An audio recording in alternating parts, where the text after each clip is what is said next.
queridos irmãos e irmãs.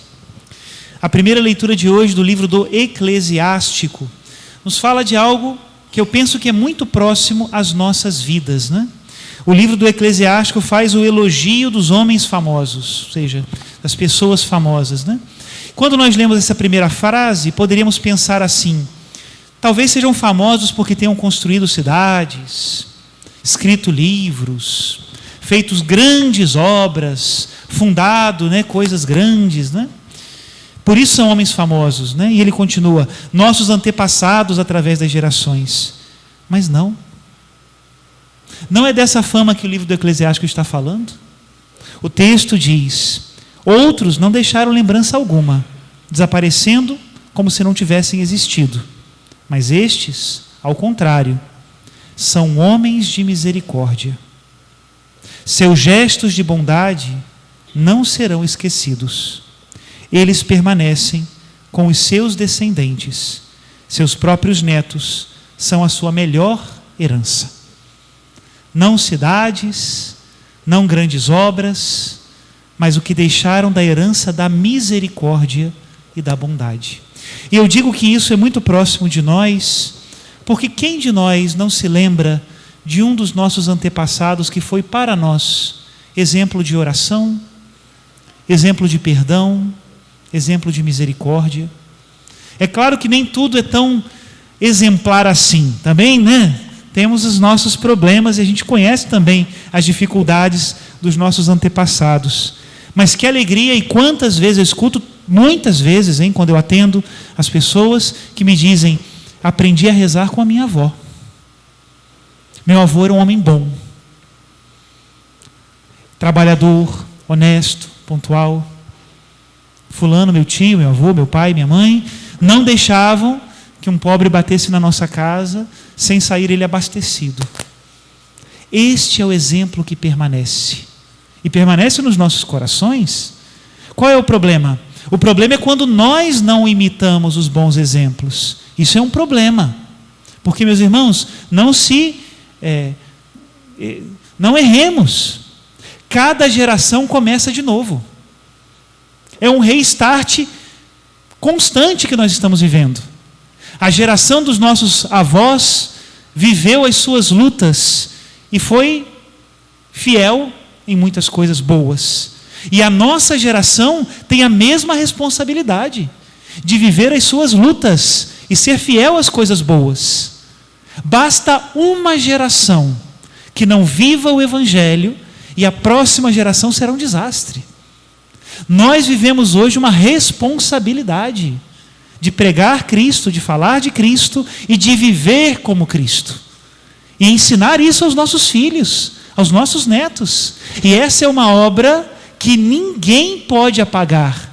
Isso fará de nós, entre aspas, né? Não segundo o mundo, mas segundo Deus. E isso fará de nós famosos. Nossos antepassados. Outros não deixaram lembrança alguma, desaparecendo como se não tivessem existido. Mas estes, ao contrário, homens de misericórdia. Seus gestos de bondade não serão esquecidos. E agora nós chegamos ao Evangelho. Hoje no Evangelho, nosso Senhor faz 2 gestos proféticos. Às vezes quem não estudou um pouco de teologia bíblica e tal, talvez nunca tenha escutado essa expressão, ou escutou poucas vezes, não é? O profeta tem várias maneiras de transmitir a palavra de Deus. Isso tanto no Antigo como no Novo Testamento. E uma dessas maneiras são os gestos proféticos. O que significa isso? Aquele gesto, aquela ação de Jesus, não é tanto incisiva, não deve ser interpretada ao pé da letra, digamos assim, mas ela traz consigo uma mensagem. Comecemos pela expulsão dos vendilhões do templo. Logo depois que Jesus expulsou os vendilhões do templo, que provavelmente não foi um ato, digamos que de cabo a rabo, né? Todo mundo foi jogado embora. Não. Jesus fez esse gesto profético com alguns vendilhões que estavam por ali, com alguns cambistas que estavam por ali. Não seria capaz de fazer isso com todos os vendilhões. E logo depois que Jesus saiu, montaram de novo as barracas. E mesmo com as barraquinhas de novo lá montadas, Jesus continuou frequentando o templo, a ponto inclusive de elogiar aquela viúva que deixou as 2 moedinhas no templo. Então não é uma questão de um gesto tomado ao pé da letra, mas é importante ser entendido como um gesto profético. Em que sentido? A casa de meu pai, essa é a mensagem que ele diz, deve ser a casa de oração. E nós não podemos transformar num antro de ladrões. Coisa mais triste do mundo é quando a gente escuta falar, e infelizmente existem maus exemplos por aí, não é? Aquela história de pequenas igrejas, grandes negócios, não é? Usar a fé, e São Pedro fala isso também na sua primeira carta, usar a fé como fonte de lucro material, lucro de dinheiro, é algo que desagrada profundamente o coração de Deus. Aqueles que assim agem não deixarão descendência, desaparecerão dessa terra, não deixarão a obra duradoura da misericórdia, da bondade e da paz. Então isso também nós temos que ter muito claro no nosso coração. Claro que a igreja precisa de recursos para manter-se, lógico, luz, evangelização, essas coisas todas, tudo é dinheiro no final das contas, não é? Mas viver para isso é uma traição a Cristo. E aí nós podemos colocar um certo termômetro. Quantas coisas a igreja faz sem visar lucro? Tem que ser a maioria. Precisa ser.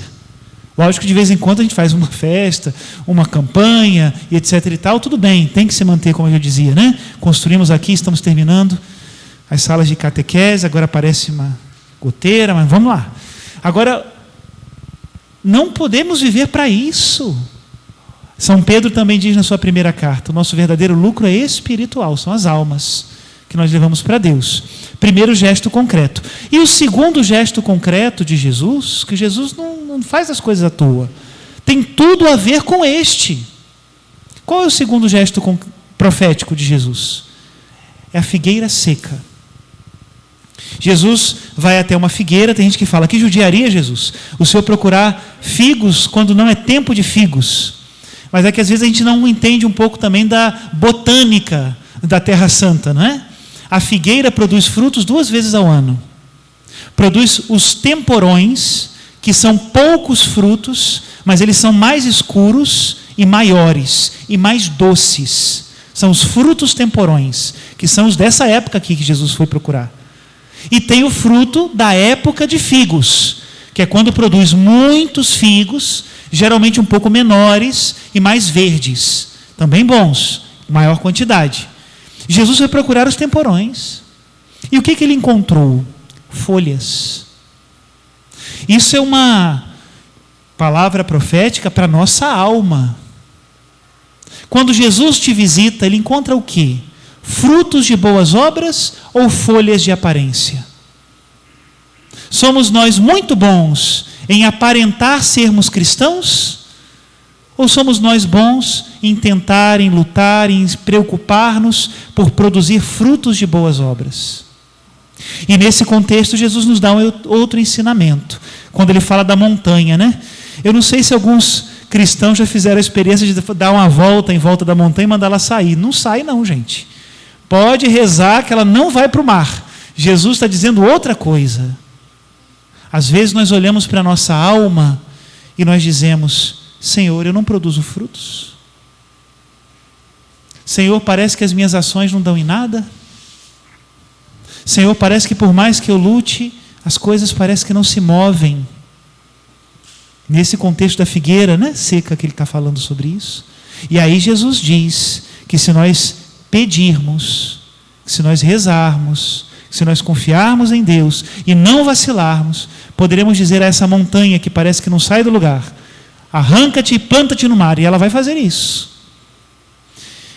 Que Deus encontre em nosso coração frutos de boas obras, aqueles que permanecem famosos, né?